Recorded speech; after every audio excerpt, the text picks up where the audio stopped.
આજે આપણે standard 10th ની અંદર રિપોર્ટ રાઇટિંગ વિશેનો અભ્યાસ કરવા જઈ રહ્યા છીએ.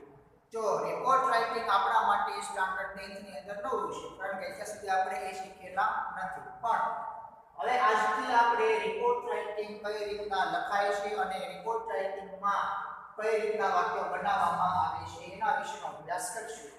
આપણને ખબર છે કે ભાઈ રિપોર્ટ રાઇટિંગ ને ગુજરાતીમાં શું કહેવાય તો કે ભાઈ અહેવાલ લેખન, કે જે તમે ગુજરાતીમાં શીખી ગયા કે ભાઈ કોઈ પણ કાર્યક્રમ અથવા ઘટના પ્રસંગ દર્શાવતો આપણે જ્યારે અહેવાલ રજૂ કરવો હોય તો એ અહેવાલ બને ત્યાં સુધી કઈ રીતના લખવામાં આવે છે તો તમે ગુજરાતીમાં પરિચિત નથી છો, પણ ઇંગ્લિશમાં તમે જ્યારે રિપોર્ટ રાઇટિંગ લખો છો તો તેમાં વાક્ય આપણે કઈ રીતના બનાવવાના. બીજું કે રિપોર્ટ રાઇટિંગ ઈમેલના અથવામાં પૂછાય. કયા ટોપિકના અથવામાં તો કે ઈમેલના અથવામાં, એટલે કે એક અલ્ટરનેટિવ છે.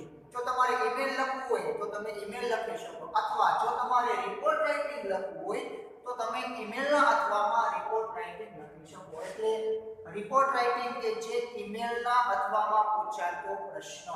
તો હવે આપણે જોઈએ કે ભાઈ રિપોર્ટ રાઇટિંગ જ્યારે આપણે લખવું છે તો એમાં જે એના કઈ કે ભાઈ નિયમો કઈ રીતના છે. તો આપણે જોઈ લઈએ કે ભાઈ પ્રથમ તો પોઈન્ટ્સ એટલે કે તેના કઈ રીતના ઈમેલ રાઇટિંગ લખવામાં આવે છે. તો જોઈએ પ્રથમ આપણે તો કે ભાઈ રિપોર્ટ રાઇટિંગ ભૂતકાળમાં લખવામાં આવે છે. એટલે વિદ્યાર્થી મિત્રો ખાસ યાદ રાખજો કે તમે જ્યારે રિપોર્ટ રાઇટિંગના વાક્ય બનાવો એટલે કોઈ પણ અહેવાલ તમે જ્યારે રજૂ કરો અંગ્રેજીમાં તો એ વાક્ય વર્તમાન કે ભવિષ્યના દર્શાવવાના નથી, પરંતુ પાસ્ટ એટલે કે ભૂતકાળના લખવાના. એટલે અહેવાલ લેખન રિપોર્ટ રાઇટિંગમાં માત્ર એક જ ટેન્સનું મહત્વ એ ભૂતકાળ.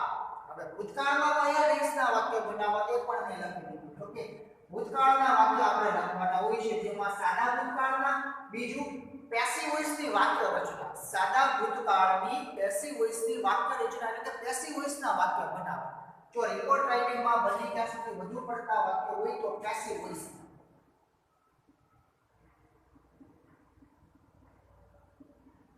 એટલે રિપોર્ટ રાઇટિંગમાં બને ત્યાં સુધી વધુ પડતા વાક્ય આપણે સાદા ભૂતકાળના કર્મણી વાક્ય બનાવશું.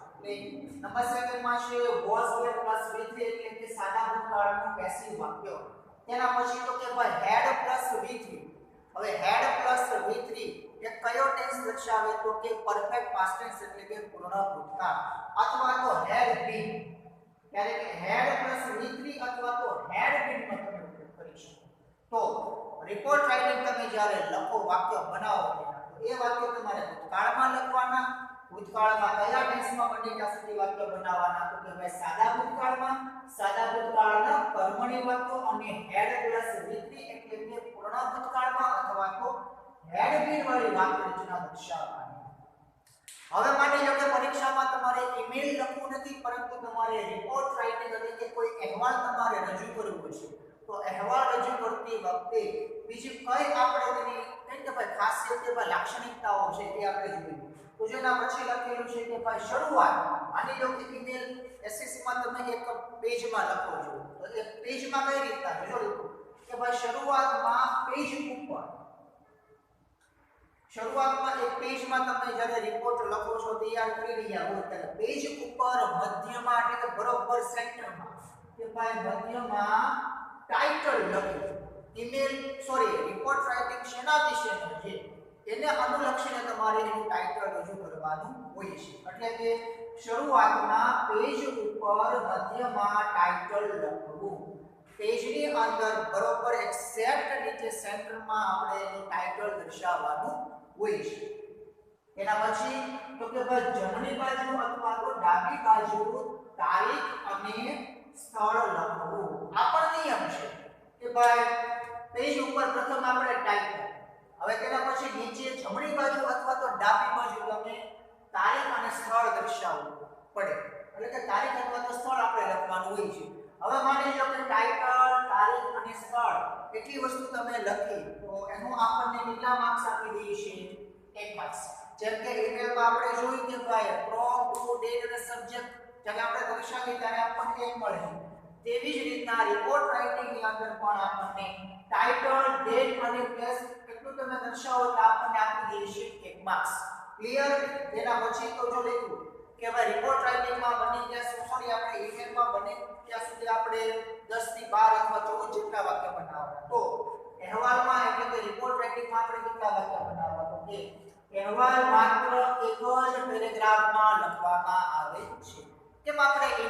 પેરેગ્રાફમાં લખીએ છીએ તેવી જ રીતના અહેવાલ માત્ર એક જ ફકરામાં આપણે લખવો, એટલે એમાં આપણે 2 કે 3 એવા પેરેગ્રાફ પાડવાના નથી.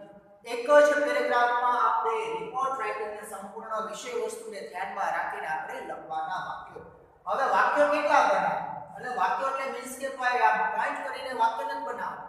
એક જ પેરેગ્રાફમાં એમાં કેટલા વાક્યો આપણે બનાવવાના? કે 14 થી 15 જેટલા વાક્યો બનાવવાના. રિપોર્ટ રાઇટિંગમાં એક પેરેગ્રાફમાં તમે જ્યારે વાક્યો બનાવો તો એક પેરેગ્રાફની અંદર વધુમાં વધુ અને ઓછામાં ઓછા 14 થી 15 જેટલા વાક્યો આપણે બનાવવાના હોય છે.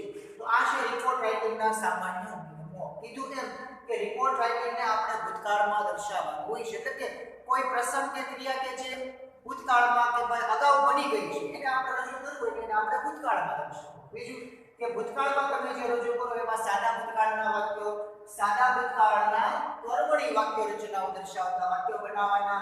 હેડ પ્લસ વીથી એટલે કે પૂર્ણ ભૂતકાળના વાક્ય બનાવવાના. હેડ બીનો પણ તમે ઉપયોગ કરી શકો. શરૂઆતમાં તમે લખો એટલે મધ્યમાં તમારે ટાઇટલ કે સેન્ટરમાં તમારે ટાઇટલ દર્શાવવાનું. તેના પછી તો કે ભાઈ તારીખ અને સ્થળ તમે બે રીતે લખી શકો, કાં તો જમણી બાજુ અથવા તો ડાબી બાજુ. બને ત્યાં સુધી ડાબી બાજુ લખવાનો પ્રયત્ન આપણે વધારે કરીએ. બીજું કે ભાઈ અહેવાલ માત્ર એક જ પેરેગ્રાફમાં લખવો. એમાં આપણે 2 કે 3 પેરેગ્રાફ પાડવાના નથી, માત્ર એક જ પેરેગ્રાફમાં. એમાં પણ વાક્ય કેટલા બનાવવાના? 14 થી 15. તો આ વાતથી એના નિયમ. હવે રિપોર્ટ રાઇટિંગ આપણને કેવા કેવા પ્રકારના પૂછાઈ શકે એ આપણે જોઈએ.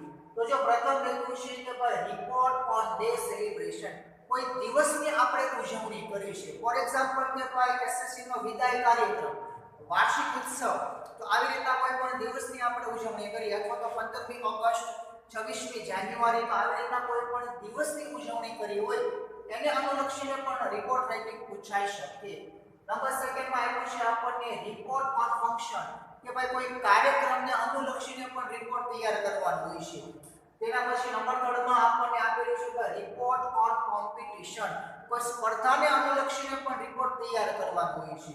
નંબર 4 માં આપણને આપેલું છે કે રિપોર્ટ ઓન વિઝિટ, કે ભાઈ તમે કોઈ એવા ભૂતકાળના સ્થળની મુલાકાત લીધી એને અનુલક્ષીને આપણે અહેવાલ તૈયાર કરવાનો હોય છે. અને છેલ્લે આપેલું છે નંબર 5 માં આપણને રિપોર્ટ ઓન ઇન્સિડન્ટ અથવા તો એક્સિડન્ટ, કોઈ ઘટના કે અકસ્માત દર્શાવતો આપણે અહેવાલ લખવાનો હોય છે, એટલે તૈયાર કરવાનો હોય છે. તો આવી રીતના આપણે એસએસસી માં 5 પ્રકારના અહેવાલ પૂછાઈ શકે. એટલે કયા? Day celebration, function, competition, visit, incident અથવા તો એક્સિડન્ટ. તો આ છે રિપોર્ટ રાઇટિંગના બેઝિક રૂલ્સ, એટલે કે સામાન્ય નિયમ. આપણે રિપોર્ટ રાઇટિંગ કઈ રીતે બનાવવું એટલે કે તૈયાર કરવું. તો જો પ્રશ્ન મેં કીધું એમ કે રિપોર્ટ રાઇટિંગ કે જે ઈમેલ અથવામાં પૂછાય છે. તમારે ઈમેલ લખવું હોય તો તમે ઈમેલ લખી શકો, અથવા તમારે રિપોર્ટ રાઇટિંગને તૈયાર કરવું હોય તો તમે રિપોર્ટ રાઇટિંગ તૈયાર કરી શકો. તો રિપોર્ટ રાઇટિંગ આપણે કઈ રીતના વાક્ય બનાવવા? તેના જોઈએ પ્રશ્ન કઈ રીતના હોય તો જો લખો write a report on the farewell function day celebrated in your school, કે તમારી શાળામાં ફેરવેલ ફંક્શન એટલે કે વિદાય કાર્યક્રમના દિવસની ઉજવણી કરી તેને અનુલક્ષીને તમે એક અહેવાલ તૈયાર કરો. તો આ રીતનું છે. તો જો આમાં ટાઇટલ કીધું મેં, પછી તો કે ભાઈ ડેટ અને પ્લેસ, એટલે કે જે તે આપણને રિપોર્ટ રાઇટિંગ આપ્યો છે એનું આપણે ટાઇટલ દર્શાવવાનું. તેના પછી તારીખ અને પછી સ્થળ, કે ભાઈ કયા સ્થળે તેની ઉજવણી કરી, કયા સ્થળે પ્રસંગ દર્શાવવાનો છે એના વિશે. તો આયા મૂળ ટાઇટલમાં કહ્યું છે ભાઈ તો ફેરવેલ ફંક્શન ડે, એટલે જો પ્રથમ ટાઇટલ થી શરૂઆત કરવાની. ટાઇટલ જો આ દર્શાવ્યું તો ફેરવેલ ફંક્શન એટલે કે વિદાય કાર્યક્રમ. તેના પછી કીધું એમ કે તારીખ અને સ્થળ કે જે તમે બે રીતે લખી શકો, જમણી બાજુ લખી શકો અથવા તો ડાબી બાજુ પણ લખી શકો. બંને ત્યાં સુધી નિયમ પ્રમાણે ઘણા વિદ્યાર્થીઓ ડાબી બાજુ પણ લખે છે, એટલે તારીખ અને સ્થળ કે જે તમે બંને રીતે લખી શકો. એટલે આયા એક્ઝેક્ટ ટાઇટલ પછી કોને દર્શાવવાનું? તમારે ડેટ એટલે કે તારીખ. એ જો કઈ રીતના લખી ભાઈ 17th ફેબ્રુઆરી 2018, એટલે ભાઈ 17 ફેબ્રુઆરી 2018. તેના પછી નીચે આપેલું છે મેં તમને પ્લેસ એટલે કે સ્થળ દર્શાવો, કે ભાઈ ફેરવેલ ફંક્શન ડે ની ઉજવણી કયા સ્થળે થયેલી છે. તો જે તે સ્કૂલ દર્શાવવાની હોય છે, કારણ કે અહીંયા જો કોઈ સ્કૂલને અનુલક્ષીને આપણને રિપોર્ટ રાઇટિંગ તૈયાર કરવાનું કીધું એટલે અહીંયા સ્કૂલનું નામ એટલે કે આપણી સ્કૂલનું શાનું નામ લખ્યું છે કે ભાઈ નૂતન વિદ્યાપીઠ સ્કૂલ મહુવા. હવે મેં તમને કીધું એમ કે તમે જે ટાઇટલ, ડેટ અને પ્લેસ એ દર્શાવો એટલે કેટલા માર્ક્સ આપી દઈએ છે આપણને 1 માર્ક્સ. કેમ આપણે ઈમેલ રાઇટિંગ ની અંદર આપણે ફ્રોમ ટુ સબ્જેક્ટ અને ડેટ દર્શાવી આપણને 1 માર્ક્સ મળે. તેવી જ રીતના પ્રોપરલી તમે ટાઇટલ લખશો, ડેટ દર્શાવશો અને પ્લેસ દર્શાવશો તો તમને 1 માર્ક્સ આપશે. હવે પ્રશ્ન થાય કે ઈમેલના જ્યારે આપણે વાક્ય બનાવી તો મેં કીધું એમ કે ભાઈ ભૂતકાળના બને ત્યાં સુધી આપણે વાક્યો બનાવવાના હોય છે, જેમાં ખાસ કરીને સાદા ભૂતકાળના કર્મણી વાક્ય તમે બનાવી શકો. પણ રિપોર્ટ રાઇટિંગની અંદર અમુક વાક્ય ફિક્સ હોય છે, નિશ્ચિત એને આપણે લખવા જ પડે છે. હવે કયા વાક્ય જે ટ્રિક્સ આપી દઉં તમને કે તમને ભલે ઈમેલ લખતા ન આવડે પણ જે બોર્ડ ઉપર મેં અમુક વાક્ય લખ્યા છે એ કોઈ પણ રિપોર્ટ રાઇટિંગની અંદર આપણે વાક્યની શરૂઆત કરીએ રિપોર્ટ રાઇટિંગ આપણે લખવાના હોય છે, ફિક્સ હોય છે. એટલે કે બિગિનિંગ એટલે કે શરૂઆત. તો શરૂઆતમાં જ્યારે આપણે વાક્ય બનાવીએ એટલે ફિક્સ વાક્યો કયા છે તો જોઈએ આપણે. જેમ કે ટાઇટલ, ડેટ અને પ્લેસ દર્શાવવાના નીચેથી આપણે એક જ પેરેગ્રાફમાં 14 થી 15 વાક્યો બનાવવાના છે. તો વાક્ય જ્યારે રિપોર્ટ રાઇટિંગના આપણે બનાવીએ તો કઈ રીતના શરૂઆત કરવી તો જો આ જોઈએ જો કઈ રીતના છે. લાસ્ટ વીક એટલે ગયા અઠવાડિયે કીધું એમ કે આપણે ભૂતકાળના વાક્ય બનાવવાના. એટલે લાસ્ટ વીક વી સેલિબ્રેટેડ એટલે કે ઉજવણી કરી હતી એવા અર્થમાં. તો જો વાક્ય પ્રથમ કઈ રીતના શરૂઆત કરી કે લાસ્ટ વીક વી સેલિબ્રેટેડ, અહીં આપેલું છે પ્રસંગનું નામ. હવે કોઈ પણ પ્રસંગ વાર્ષિક દિવસ હોય, 15મી ઓગસ્ટ હોય, 26મી જાન્યુઆરી હોય અથવા તો વિદાય કાર્યક્રમ હોય તો ઉજવણીના અનુસંધાનમાં વાક્ય પ્રથમ આપણે આ રીતે બનાવવાનું છે. ખાસ યાદ રાખજો લાસ્ટ વીક વી સેલિબ્રેટેડ અહીં દર્શાવવાનો પ્રસંગનું નામ. જેમ કે અહીં આ રિપોર્ટ રાઇટિંગ ની અંદર પ્રસંગ કયો દર્શાવ્યો તો ફેરવેલ ફંક્શન. તો અહીં આપણે ફંક્શનમાં કયું નામ દર્શાવશું તો કે ધ ફેરવેલ ફંક્શન. તો કઈ રીતના last week we celebrated farewell function. એટલે અહીં જે તે ટાઇટલ તમે જે લખો છો એ તમારે વાક્યની અંદર એડ કરી દેવાનું. તો આ વાતથી પ્રથમ વાક્ય. હવે ઇન અવર સ્કૂલ કે ભાઈ અમારી શાળામાં ગયા અઠવાડિયે વિદાય કાર્યક્રમની ઉજવણી થઈ હતી. તો પ્રથમ વાક્ય આ રીતના લખવાનું. વાક્યની શરૂઆતમાં પહેલું વાક્ય તમે આ રીતે લખો છો. Last week we celebrated the farewell function in our school. Clear? આ પહેલું વાક્ય આપણે પેરેગ્રાફ જ્યારે શરૂઆત કરીએ એ લખવાનું. હવે જો અહીંયા આપ્યું છે ઓર અથવા માની લો કે તમારે આ પ્રથમ વાક્ય લખવું નથી તો એના અથવામાં તમે બીજું કયું વાક્ય બનાવી શકો. જો આ લખ્યું ઇવેન્ટ અને ફંક્શન એટલે કે આ જે તે ઘટના, પ્રસંગ અથવા તો કોઈ પણ દિવસની તમે ઉજવણી કરી એ વાક્યની શરૂઆતમાં લખવાનું. કીધું એમ સાદા ભૂતકાળનું વાક્ય બનાવી શકો અથવા તો સાદા ભૂતકાળનું કર્મણી વાક્ય બનાવી શકો છો. જો આયા આપણે બનાવેલું છે કર્મણી વાક્ય તો આયા કઈ રીતના લખશો અથવા કરીને તમારે જે તે કે ભાઈ પ્રસંગ અથવા તો દિવસની તમે જે ઉજવણી કરી એને આયા આપણે નામ દર્શાવવાનું. એટલે કે ટાઇટલમાં જે તમે નામ લખો એ નામને તમારે અહીં પ્રથમ સ્થાને મૂકવાનું. એટલે કે કર્મ દર્શાવતું એ વાક્ય કયું બની ગયું તો કે પેસિવ. જેમ કે આયા આપણને આપેલું છે ધ ફેરવેલ ફંક્શન તો સીધી આયા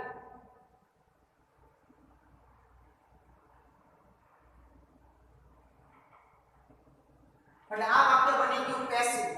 એક્ટિવ બનાવવું હોય તો તમે આ રીતના લખો કે ભાઈ last week we celebrated the farewell function in our school. માની લો કે પેસિવ બનાવવું તો અથવા કરીને એક જ વાક્ય કીધું છે, બંને લખવાના નથી તો તમે આ પણ બનાવી શકો. તો ફેરવેલ ફંક્શન વોઝ ઓર્ગેનાઇઝ્ડ એટલે કે ભાઈ આયોજન થયું, સેલિબ્રેટેડ એટલે કે ઉજવણી થઈ, હેલ્ડ એટલે કે કોઈ પ્રકારની યોજના થઈ હતી, આયોજન થયું, અથવા તો અરેન્જડ એટલે કે આયોજન થયું હતું. કોઈ પણ એક જ ક્રિયાપદ લખવાનું છે.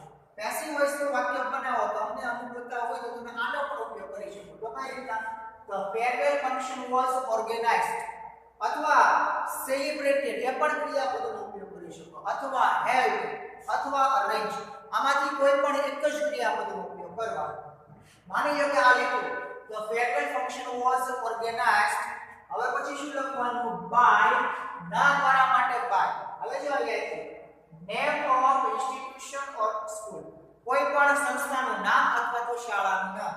કોઈ કે ભાઈ દિવસની ઉજવણી કરી હોય તો આપણે સ્કૂલનું નામ દર્શાવીએ. તો આયા તમે ઉજવણી કરી કે જે સંસ્થા દ્વારા થઈ છે કે ભાઈ કઈ શાળા દ્વારા ઉજવણી કરવામાં આવી હતી. તો જો આયા લખ્યું છે એટલે કઈ રીતના the farewell function was organized by Nutan Vidyapith school.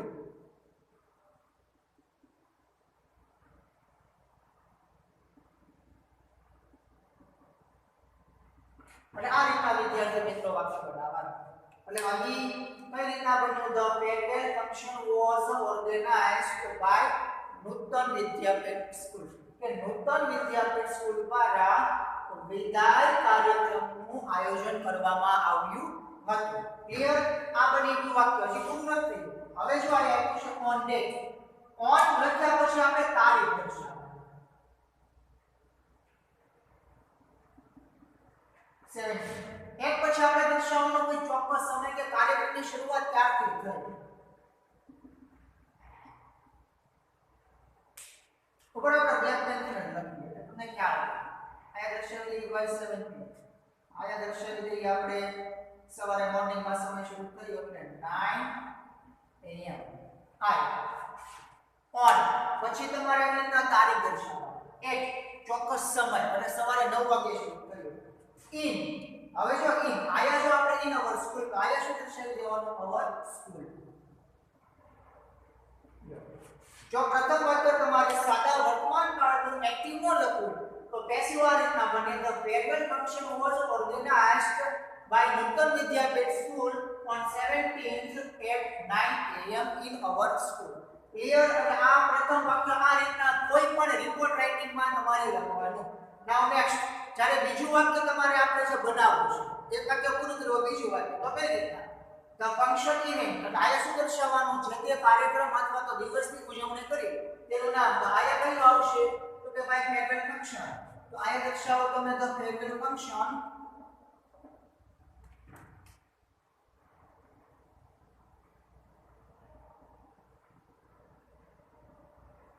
The farewell function started કે ભાઈ શરૂ થયો હતો at અને 9 am. આયા મને લખ્યું છે કે ભાઈ 9 વાગે શરૂ થયું. એના અનુસંધાનમાં બીજું વાક્ય આ રીતના બનાવી શકો the farewell function started at 9 am. કે ભાઈ વિદાય કાર્યક્રમ 9 વાગે શરૂ થયો હતો. and હવે જો આયા lasted still at time. lasted એટલે ટકી રહ્યો હતો. ક્યાં સુધીનો સમયગાળો કે ભાઈ 9 વાગે શરૂ થયો 9 થી કેટલા વાગ્યા સુધી રહ્યો એ વાતમાં. તો આયા આપણે દર્શાવવાનું કે ભાઈ 4 વાગ્યા સુધી 4 pm. અને આ રીતનું વાક્ય બીજું બનાવવાનું. ક્લિયર? પેલું બીજું કઈ રીતના the farewell function started at 9 am and lasted till at 4 pm. કે ભાઈ આપણે farewell function કે જે 9 વાગે શરૂ થયો હતો અને 4 વાગ્યા સુધી શરૂ રહ્યો. હવે આ થઈ ગયું બીજું વાક્ય. હવે જોઈએ તેના પછીનું વાક્ય. આયા જો ભાઈ કે ભાઈ વિદાય કાર્યક્રમની ઉજવણી કરી. એટલે વિદાય કાર્યક્રમની અંદર સ્વાભાવિક છે કે દરેક વ્યક્તિનો સમાવેશ થાય. Teachers, chief guest, principal, students, parents વગેરે જેવા. તો વાક્યના પછીનું ત્રીજું કઈ રીતે બને? હવે જો ત્રીજું વાક્ય આવે છે. માની લો કે તમે આવી રીતે બનાવી શકો મેની પીપલ, ઘણા બધા લોકો અથવા મેની સ્ટુડન્ટ્સ. આમાંથી તમે કોઈ પણ લખી શકો. હવે જો આયા વાત થઈ છે ભાઈ સ્કૂલની તો આપણે બંને કેસ શેનો ઉપયોગ કરીશું તો કે ભાઈ many students took part in it. કે ભાઈ ઘણા વિદ્યાર્થીઓએ તેમાં ભાગ લીધો હતો. took part એટલે કે ભાગ લેવો એવા અર્થમાં. એટલે many students took part in it. કે ભાઈ ઘણા વિદ્યાર્થીઓએ આ કાર્યક્રમમાં ભાગ લીધો હતો એટલે કે હાજર રહ્યા હતા. ખ્યાલ કર્યો? તો એના પછીનું વાક્ય તમે આ રીતના બનાવજો. અથવા તમે આમે કહી શકો કે ભાઈ many people took part in it. કે ભાઈ ઘણા લોકો તેમાં હાજર રહ્યા હતા. અને એના પછીનું વાક્ય હા. હવે તેના પછી મુખ્ય મહેમાન. તો મુખ્ય મહેમાન તરીકે તમે કોઈ પણને બોલાવી શકો કે ભાઈ મુખ્ય મહેમાન તરીકે અમારા વિસ્તારના ધારાસભ્ય હતા. આવી રીતના વાક્ય છે. તો એ વાક્યના પછીનું આપણે કઈ રીતે એડ કરવું? જો લીધું the chief guest of the function was કે ભાઈ આ કાર્યક્રમના મુખ્ય મહેમાન એના પછીનું વાક્યની અંદર આપણે મુખ્ય મહેમાનને દર્શાવવાના છે તો આ લખવાનું the chief guest of the function was કે કાર્યક્રમના મુખ્ય મહેમાન હવે તો આયા શું આવે છે ભાઈ નેમ એટલે કે તેમનું નામ તો આયા દર્શાવો તેમનું નામ ડોક્ટર શાહ આવી રીતના ડોક્ટર ને દર્શાવ્યા હવે એના પછીનું વાક્ય કઈ રીતના the chief guest of the function was doctor Shah એનો મતલબ શું થાય કે કાર્યક્રમના મુખ્ય મહેમાન કોણ હતા ડોક્ટર શાહ હતા હવે એનું આપણે દર્શાવવું બીજું વાક્ય તો આ રીતે દર્શાવી શકો એના આજે મને કીધું who is well known doctor એટલે આ રીતનું લખી શકો કઈ રીતના the chief guest of the function was Dr. Shah who is a well known doctor કે જે જાણીતા ડોક્ટર છે ખ્યાલ પડી ગયો એના પછીનું વાક્ય તમારે આ કોઈ પણ રિપોર્ટ રાઇટિંગ ની અંદર આ રીતના વાક્ય બનાવવાના કીધું એમ વાક્યની શરૂઆતમાં તમારે ફિક્સ આવા વાક્યો લખવાના નેક્સ્ટ હવે માની લો કે મુખ્ય મહેમાન આવ્યા છે સ્કૂલમાં હોય તો પ્રિન્સિપાલ તેને કે ભાઈ સ્વાગત કરે અથવા અન્ય કોઈ વ્યક્તિના કાર્યક્રમમાં કે પ્રસંગ હોય તો જે તે અધિકારીઓનું સ્વાગત કરે તો હવે એ વાક્ય કઈ રીતના બનાવવાનું ધ પ્રિન્સિપાલ એની પર્સન એટલે કે સ્કૂલનો કોઈ કાર્યક્રમને લગતો આપણને રિપોર્ટ રાઇટિંગ આપે એમાં આપણે પ્રિન્સિપાલને વ્યક્ત કરીને સ્વાગત દર્શાવવું જ્યારે અન્ય કોઈ હોય તો આપણે એમાં નામ દર્શાવવું એટલે કે આ મુખ્ય મહેમાનનું કહે કે ભાઈ સ્વાગત કરનાર વ્યક્તિ તરીકે કોણ આવશે તો કે પ્રિન્સિપાલ તમારી રીતના ધ પ્રિન્સિપાલ વેલકમ્ડ હિમ કે ભાઈ પ્રિન્સિપાલે તેનું સ્વાગત કર્યું એટલે આવી રીતે એના પછીનું વાક્ય આપણે લખવાનું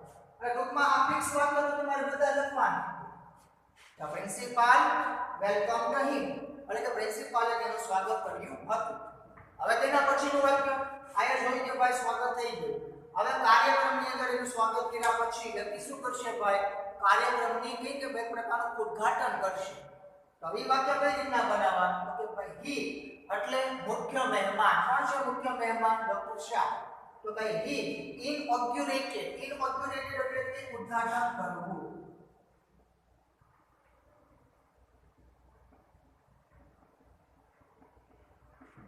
એટલે આ રીતે બનાવવાનું હી એટલે કોણ doctor Shah he inaugurated the function કે ભાઈ ડોક્ટર શાહે કાર્યક્રમનું ઉદ્ઘાટન કર્યું હતું તો વિદ્યાર્થી મિત્રો આ જે લખાયેલા છે એ વાક્ય કોઈ પણ રિપોર્ટ રાઇટિંગ આપણને પરીક્ષામાં પૂછાય એટલે એટલા વાક્ય ફિક્સ આપણે લખી નાખવાના ક્લિયર આજે એટલે સુધી રાખીએ ફરી પાછા મળશું એટલે આપણે રિપોર્ટ રાઇટિંગ સંપૂર્ણ કઈ રીતના લખાય એના વિશેનો અભ્યાસ કરશું આજે લખાયેલું છે એ કમ્પલસરી તમારે ગ્રામરની બુકમાં લખી રાખવાનું છે એટલે નોંધી લેજો